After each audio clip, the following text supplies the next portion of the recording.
और अब बात पश्चिम बंगाल पंचायत चुनाव के नतीजों की, जो है तो एक लोकल चुनाव, लेकिन नेशनल लेवल पर इसकी चर्चा हो रही है।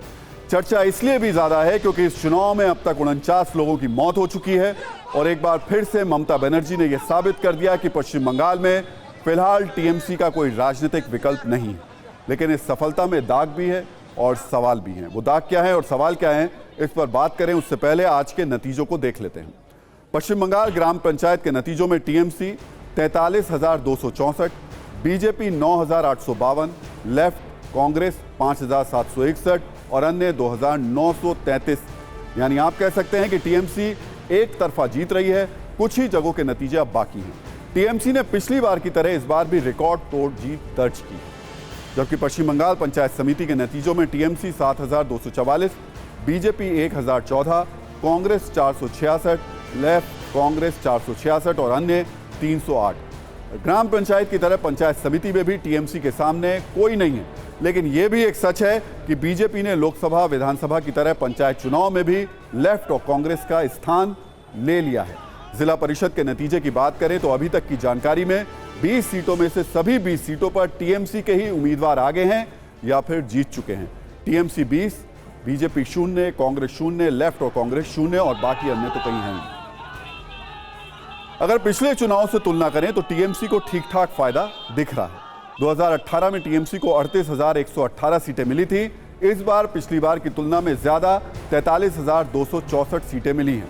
बीजेपी भी पिछली बार की तुलना में फायदे में है। 2018 में बीजेपी को ग्राम पंचायत में 5,779 सीटें मिली थी। इस बार यह आंकड़ा 9,852 पहुंच चुका है। 2018 में पंचायत समिति के चुनाव में टीएमसी को 8,062 सीटें मिली थी। इस बार यह आंकड़ा अब तक 7,244 को पार कर चुका है। पिछली बार की तुलना में यह संख्या अभी कम है, हालांकि अभी फाइनल नतीजे आने बाकी हैं। बीजेपी को पंचायत समिति के चुनाव में भी फायदा हुआ है। 2018 में बीजेपी को 769 सीटें मिली थी। इस बार 1,014 सीटें मिली। यानी बीजेपी भले ही टीएमसी से पीछे हो, लेकिन पहले के मुकाबले उसका प्रदर्शन बेहतर हुआ। पश्चिम बंगाल के ओवरऑल नतीजों के अलावा नंदीग्राम के नतीजों की भी खूब चर्चा हो रही है। यहाँ के नतीजे ममता बनर्जी के लिए राहत वाले भी हैं और चिंता वाले भी हैं। यहाँ ग्राम पंचायत में बीजेपी को 9 सीटें मिली हैं, जबकि टीएमसी को 8 सीटें मिली हैं। वैसे तो विधानसभा चुनाव में ममता बनर्जी को यहाँ हार मिली थी। वो 1,956 वोटों से हार गई थी। ममता बनर्जी के हार के बाद टीएमसी ने नंदीग्राम के पंचायत चुनाव में बेहतर प्रदर्शन किया है और वो बीजेपी से यहाँ सिर्फ 1 सीट पर कम है। और कुल वोटों की बात करें तो टीएमसी नंदीग्राम में करीब 10,457 वोटों से आगे चल रही है। वोटों के मामले में बीजेपी यहां जरूर पिछड़ी है, लेकिन सीटों के मामले में वो आगे है। पंचायत चुनाव के समीकरण अलग होते हैं और विधानसभा चुनाव के अलग। दोनों नतीजों की चर्चा एक साथ करते हुए हमें इस बात का भी ध्यान रखना होगा। इस पूरे नतीजे को ओवरऑल देखें तो ममता बनर्जी के लिए जश्न का मौका है। उन्होंने आज प्रेस कॉन्फ्रेंस भी की। इस जीत के लिए अपने कार्यकर्ताओं को बधाई दी और जनता को धन्यवाद कहा। कई जगहों पर टीएमसी का जश्न देखने को मिला, लेकिन जश्न की इन तस्वीरों के पीछे ममता बनर्जी से सवाल करने वाली कुछ घटनाएं घटी हैं। नतीजों के बाद हिंसा की आशंका से 200 से ज्यादा लोगों ने पश्चिम बंगाल से पलायन किया है। इन लोगों को असम में शरणार्थी बनाकर रखा गया है, या कह सकते हैं रहना पड़ रहा है। आज ममता बनर्जी सरकार को जश्न मनाने के साथ साथ पलायन की खबरों पर भी विचार करना चाहिए। आखिर उनके राज्य में लोग इतने भय में क्यों रहते हैं कि चुनाव नतीजों के बाद पलायन करना पड़ता है? ये किसी भी लोकतंत्र के लिए शुभ संकेत नहीं हो सकता। लोकतंत्र खतरे में है का जाप करने वाली सेना आज चुप है। यूट्यूबर्स का झुंड भी खामोश है और फ्रीडम ऑफ स्पीच के सेलेक्टिव चैंपियन भी छिपे हुए हैं। लेकिन हम आपको उन पीड़ितों की आवाज जरूर सुनाएंगे जिन्हें घर छोड़कर सिर्फ इसलिए जाना पड़ा क्योंकि उन्होंने किसी और को वोट दिया था और जीत कोई और गया।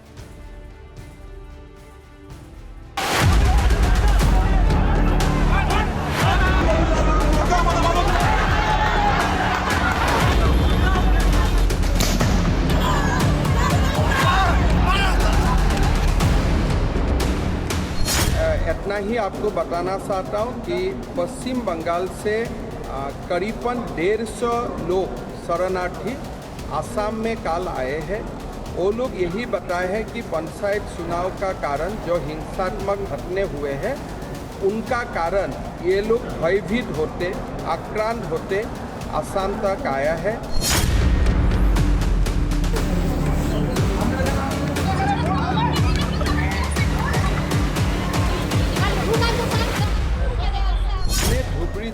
में इनको रहने का व्यवस्था किया हूँ, खाने का व्यवस्था किया हूँ और उनका मेडिकल असिस्टेंस के लिए भी हमने व्यवस्था किया हूँ। फिलहाल 133 लोग 133 लोग रिलीफ कैंप में मौजूद हैं।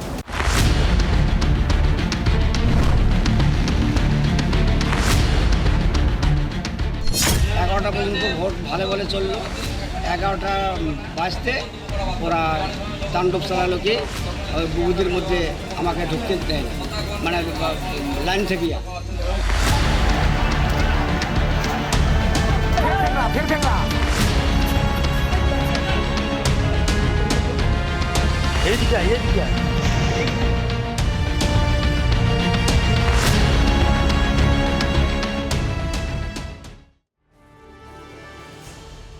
इस बीच चुनावी हिंसा पर बीजेपी काफी आक्रामक है। बंगाल में चुनावी हिंसा पर बनी बीजेपी की फैक्ट फाइंडिंग टीम ने ममता बनर्जी सरकार पर हिंसा को रोकने में नाकाम रहने का आरोप लगाया है। बीजेपी ने कहा कि लेफ्ट से ज्यादा हिंसा ममता बनर्जी के शासनकाल में हो रही है।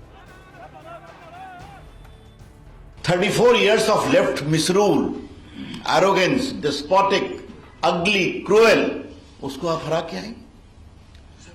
ये क्या हो गया ममता जी कि आप तो उससे भी आगे बढ़ गई। काउंटिंग में भी हत्या हुई है, काउंटिंग में भी पीटा गया है और एक दो मुझे बताया गया कि कई बार लोग जीत गए, जीतने के बाद कहा गया कि तृणमूल में ज्वाइन करो नहीं तो तुमको सर्टिफिकेट नहीं मिलेगा। ममता जी आपने लोकतंत्र को शर्मसार किया है बंगाल में। ममता बनर्जी ने बीजेपी और कांग्रेस की तमाम घेराबंदी के बाद भी आज ये साबित कर दिया कि वो पश्चिम बंगाल में 80% से ज्यादा वोटरों के दिलों पर राज करती हैं। इसके लिए उन्हें बधाई भी मिलनी चाहिए और जश्न तो बनता ही है, लेकिन टीएमसी को जश्न मनाने के साथ साथ आत्मचिंतन भी करना चाहिए। वो चुनाव तो जीत गई, लेकिन उनके शासन में एक चुनाव में 49 लोगों की मौत हो गई। इसमें सभी दलों के कार्यकर्ता थे। क्या उनकी पार्टी पश्चिम बंगाल के इस स्वरूप से सहमत है? क्या यह मौत और ऐसी हिंसा लोकतंत्र के लिए खतरा नहीं है?